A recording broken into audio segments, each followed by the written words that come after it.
अस्सलाम वालेकुम नाज़रीन, मां आहियां अब्दुल मोमिन जुनू तव्हांखे इंतहाई अफ़सोसनाक ख़बर ॾियां थो त दी बम्बई वारी ज़लदारी भंड ज़मीनी तकरार इंतहाई ख़तरनाक सूरत हाल इख्तियार करे वरिती आहे। ज़मीन जे लाभार तां सिधी फायरिंग, जंहिंजे नतीजे में police S H O Abdul Hamid Khoso समेत भंड बिरादरी जा 6 ॼणा अयाज़ भंड, माशूक भंड, ट्रू भंड, अकमल भंड, साबन भंड क़तल, केतिरा ई ज़ख़्मी थी विया। धुरियुनि पारां सिधी फायरिंग जारी, इलाइक़े में ख़ौफ़, धुरियूं मोर्चा बंदि, वधीक खूनरेज़ी थियण जो ख़तरो आहे। इलाइक़े में अमन अमान जी सूरत हाल इंतहाई ख़राब थी वई। धुरियुनि पारां फ़ैसिले जी भञ कड़ी कई वई आहे।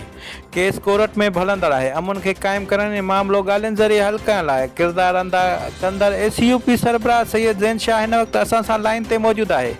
जी साईं, तव्हांजी कोशिश सां माहौल अमन तरफ़ वियो, धुरियूं फ़ैसिले ते राज़ी थी वियूं। हीउ अचानक छा थियो? कहिड़ी धुर तव्हां समझोता ते अॻराई करे फ़ैसिले जी भञ कड़ी कई आहे?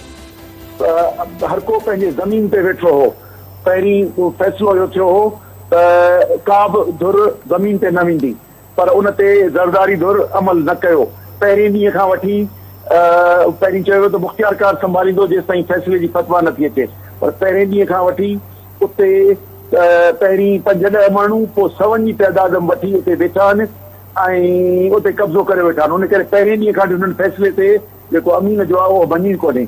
और ॿियो उन जो हिसो हुयो त काग़ज़ चेक करणा ऐं अमीन खे उन ते फतवा ॾियणी। उन करे पहिरीं मरहले हुननि ज़मीन विचां ख़ाली न कई।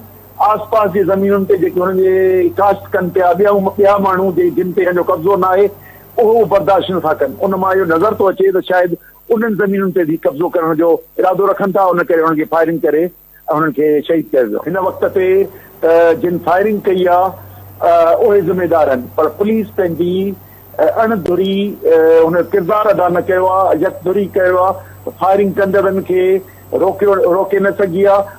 ॾींदे फायरिंग कंदड़नि टिकट इंचार्ज जेको पुलिस वारो हो उनखे मारे छॾियो आहे ऐं उन्हनि खे उन सिपाही खे बि शहीद करे छॾियो आहे ऐं उते जा आस पास जे आबादगारनि खे बि कयो आहे। त यानी हाणे बदमस्त हाथी थी पिया आहिनि, जेके वञी यानी पंहिंजे मौजूदा कब्ज़ो त 400 एकड़ जो छुटो, पर आस पास कंहिंखे ज़राअत नथा करण ॾियनि ऐं पुलिस खे बि पंहिंजो किरदारु अदा नथा करण ॾियनि। ऐं सम्झो त पुलिस फॉर्मलिटी तौर ते टिकट लॻाए छॾी, पर मजमूई तौर ते SSP पंहिंजो किरदारु अदा न कयो आहे। त मुमकिन आहे हिन झेड़े खे कीअं रोकिजे जॾहिं इहो फ़ैसिलो थियो कोन्हे ऐं उन कीअं रोकियो, उन पंहिंजो किरदारु अदा न कयो आहे।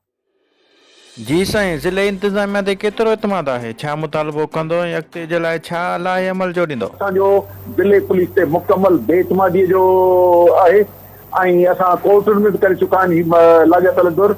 ऐं असां चवंदासीं ॿियनि इदारनि खे त मुदाख़लत कनि, रेंजर्स मुदाख़लत करे ॿिया इदारा कनि ऐं ही ज़िले पुलिस असांजा हींअर जेके मक़तूल आहिनि उन्हनि जे लाशनि खे असांखे खणणु ॾियनि, असांजे ज़ख़्मनि खे खणणु ॾियनि ऐं मुलविस इन जेको माफ़िया आहे उन जिन कब्ज़ो कयो आहे उन्हनि खे गिरफ़्तार कनि हिकदमि। जेके नथा गिरफ़्तार कनि त असां को वॾो क़दम खणंदासीं। जी शाह साहब, तव्हांजी वॾी महिरबानी। तव्हांजे पंहिंजे स्टाफ जूना मुरे हर क़िस्म जो AC, DC, सोलर सिस्टम बार दस्तियाब आहे। प्रोपराइटर अरशद अली।